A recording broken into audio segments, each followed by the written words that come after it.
As we already heard a little bit, the Austrian National Tourist Office aims to promote Austria as a sustainable tourism destination. So maybe could you give us an overview, because we heard in the keynotes before that it's not so easy to get guests to destinations when you talk about sustainability. It's still not like the key words that drags people to their holiday. So which guests can be targeted with sustainable offerings, and what are the expectations of the guests that actually come because of sustainability? All right, that's huge questions. First of all, thank you very much for inviting me. I'm very pleased to be here. But yeah, what are the sustainable travelers to Austria? Well, we do see also when we look at data and research that actually over the last 10 years the awareness of sustainability and the looking for sustainable offers did increase. And when I do talk about sustainability, I always mean like ecologically, an ecological dimension as well as a social dimension. So those numbers are rising. And of course everybody's saying, yes, of course, I do want to have something sustainable. I do want to travel sustainably. It's socially expected, and unfortunately it's not always the case. Nonetheless, and that actually happened 2 days ago at the Austrian Tourism Days. We did present a very new study that was just done this year. It's a conjoint analysis and really asking people how much more they are willing to spend for different factors. That did involve general factors as well as sustainable factors. And we do see that actually the willingness to pay more for sustainability factors is rising. So we do have sustainably aware travelers in all our target markets, I do have to say. Nonetheless, and that's maybe also always very important to remember, sustainability is let's say, described or also perceived differently in different markets. So sometimes it's really focusing mainly on the ecological level. Sometimes social factors are more important. So sustainability is there. Also looking for sustainable offers is there. But it's really also a question on what sustainability means for those travelers. And that's a question anyhow, because ask 20 people what sustainability is and you get probably 22 different answers. So it can really vary what guests expect? Like it ranges from e-mobility to saving waste to offering public transport? Yeah, and also like the whole hospitality factors. So Austria is very well known for the host-guest relationship. It's very family structured, small enterprises. That's what also guests appreciate from all markets, but for some markets it's much more essential when it comes to a definition of sustainability.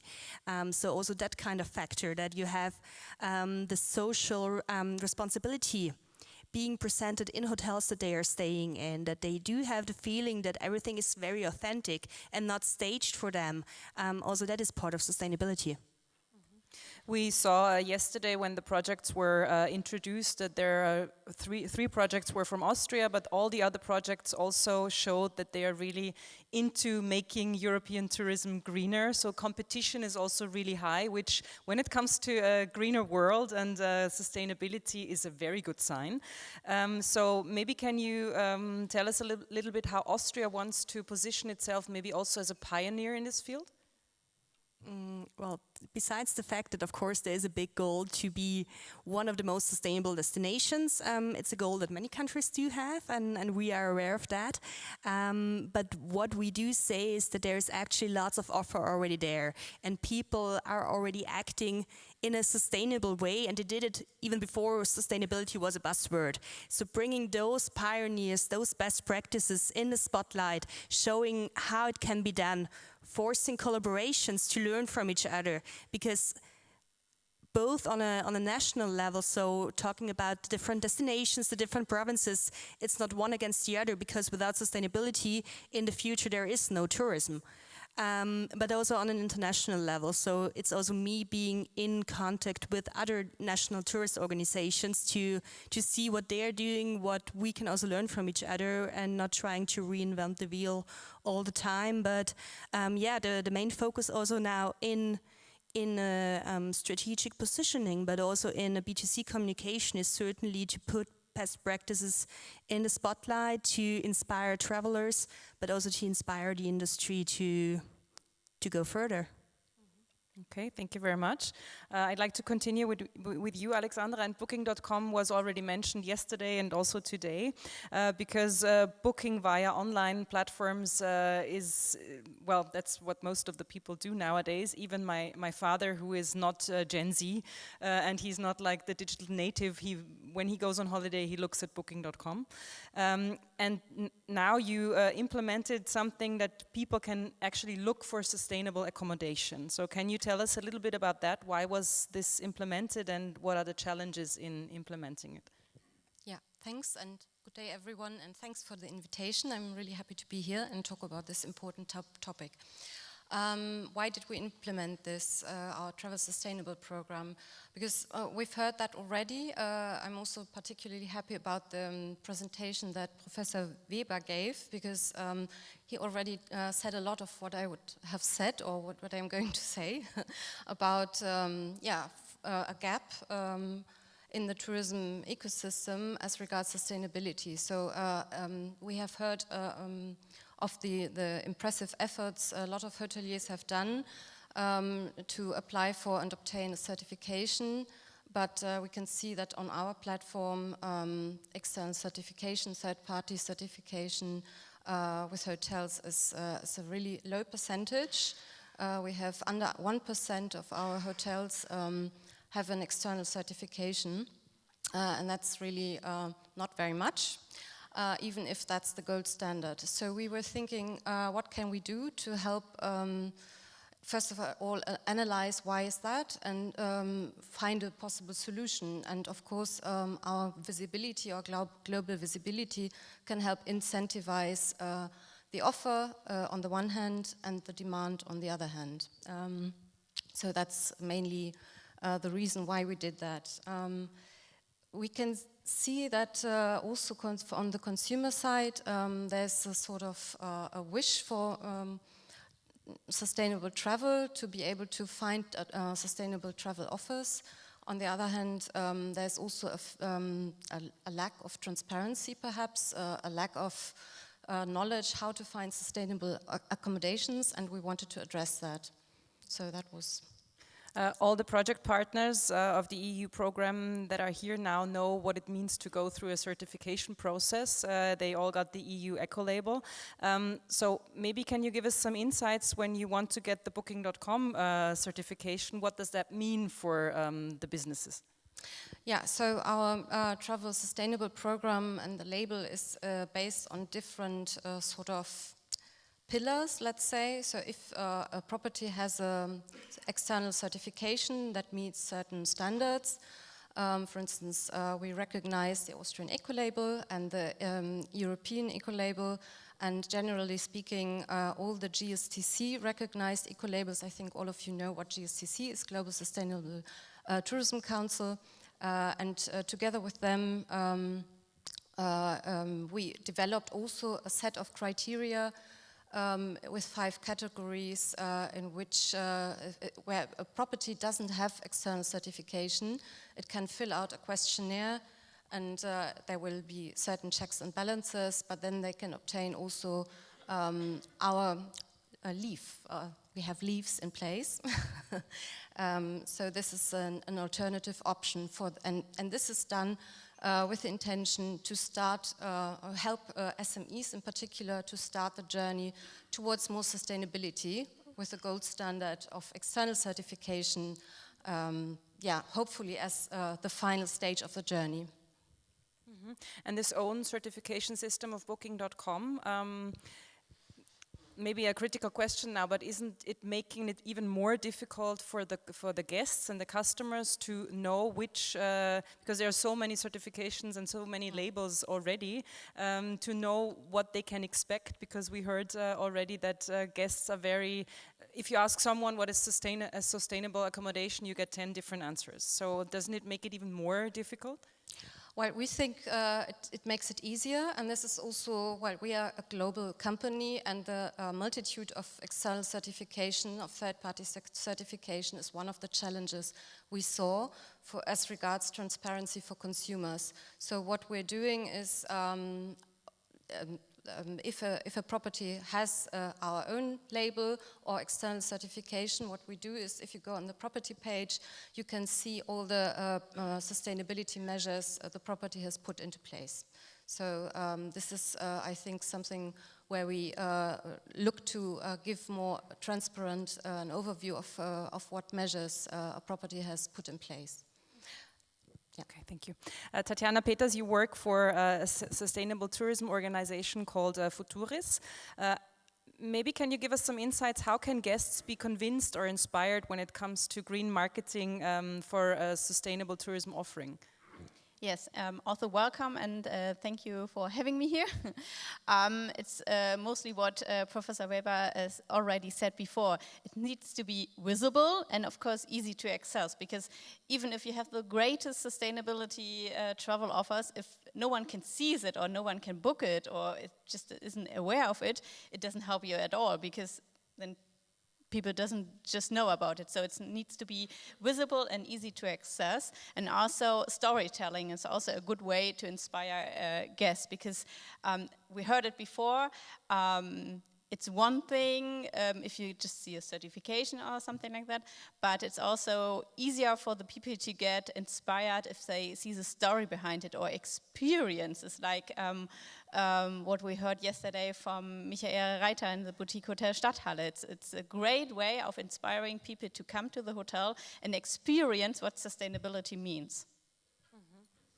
And we also heard today already that what the locals need is actually also what the tourists will benefit from.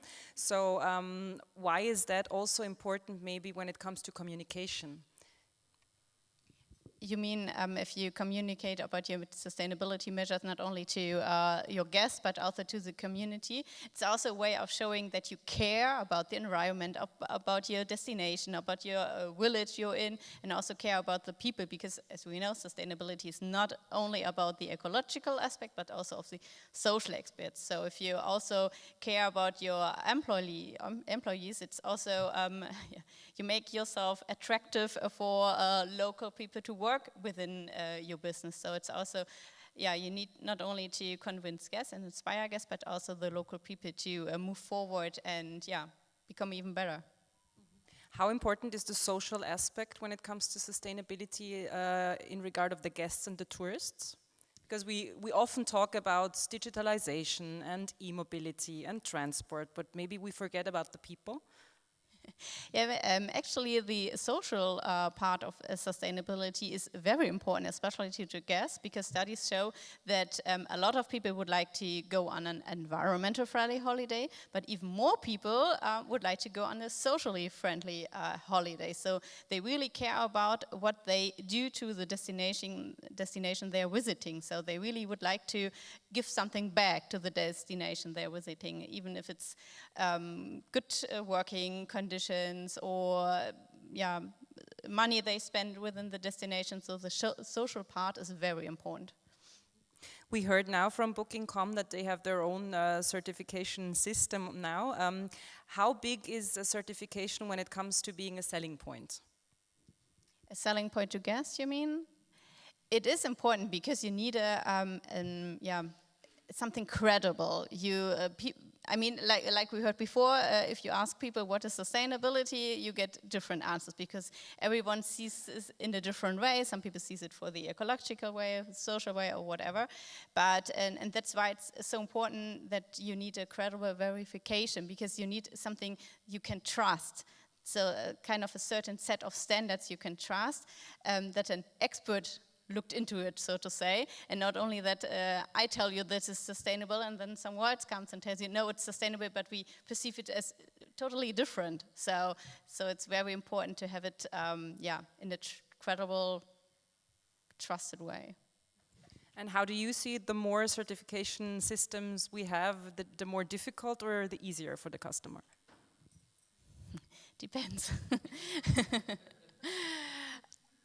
I mean, I know we have kind of a certification jungle out there. It's something what everyone is telling, and it's sometimes very hard for people who are not really into sustainability as we are, because, for example, if I ask my parents what does this label means, to be honest, they don't know it, such as most of the other customers.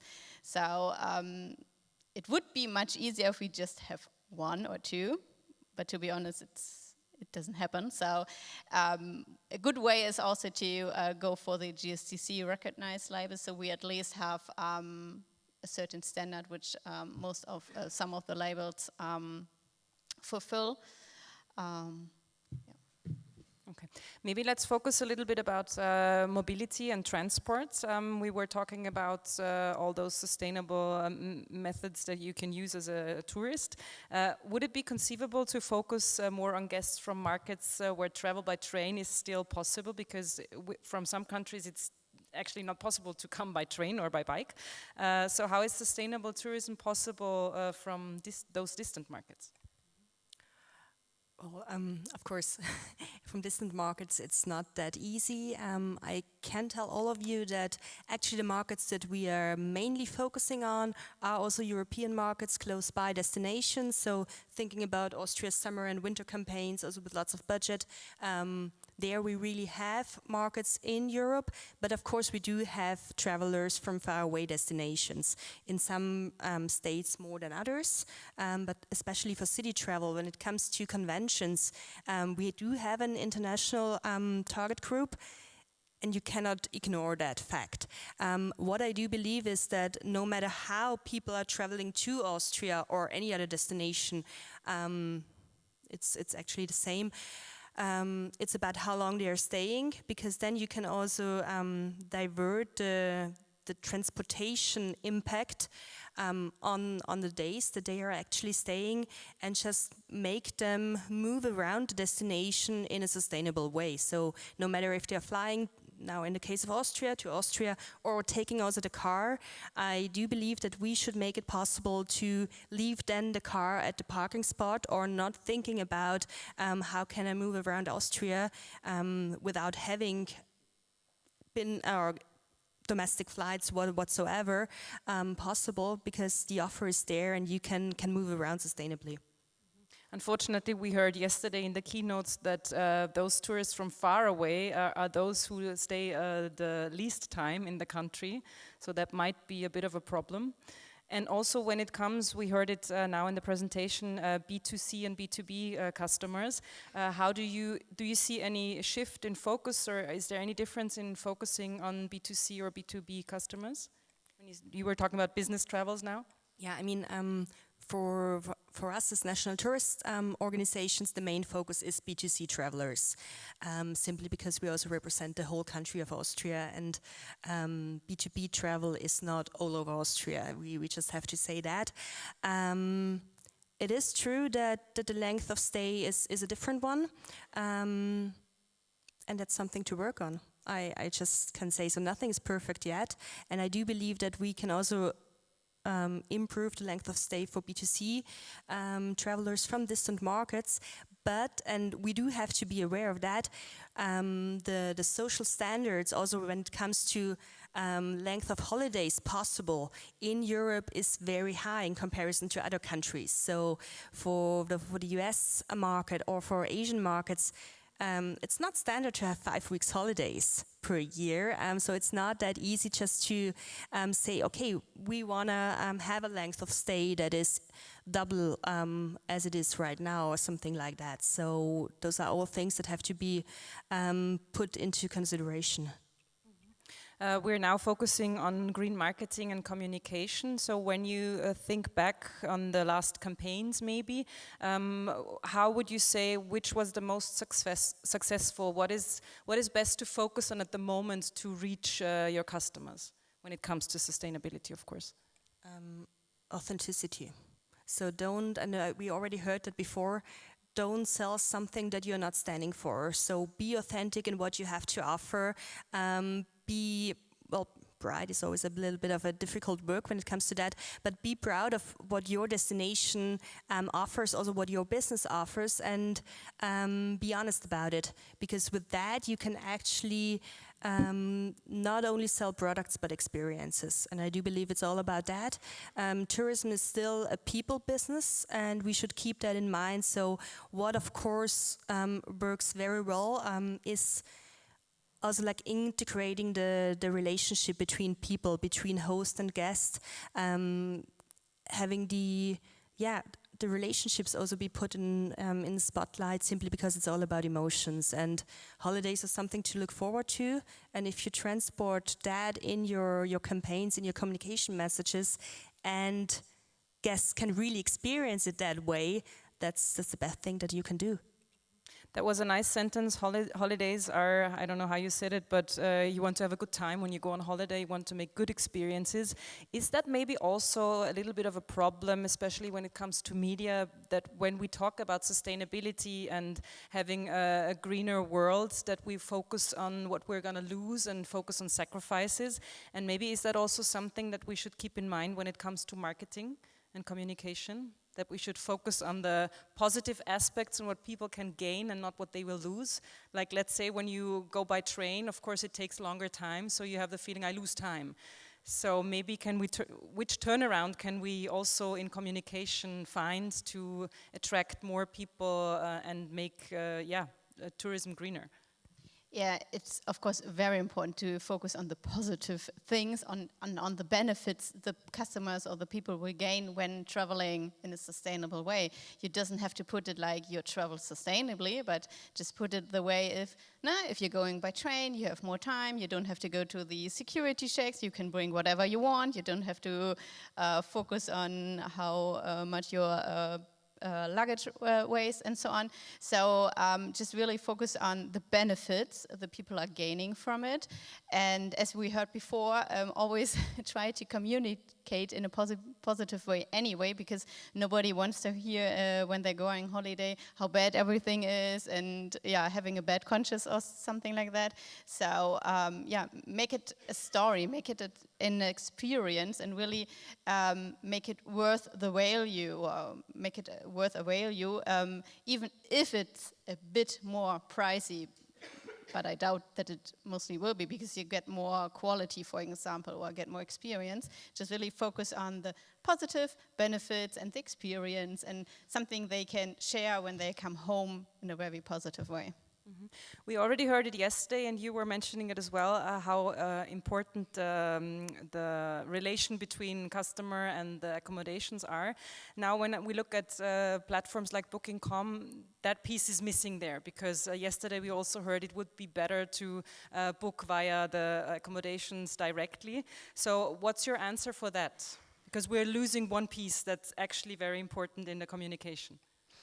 Well, as regards direct bookings, I know that that is very important for a hotel and accommodation to have a good distribution strategy, and we see ourselves a partner for those accommodations who want to complement their direct bookings with bookings through us and gain a wider audience that otherwise they wouldn't gain. So that's for the benefit. And then as regards the customer accommodation relationship, I think that we facilitate the display of efforts, sustainability efforts, measures through our platform, so a hotel can display what they're doing.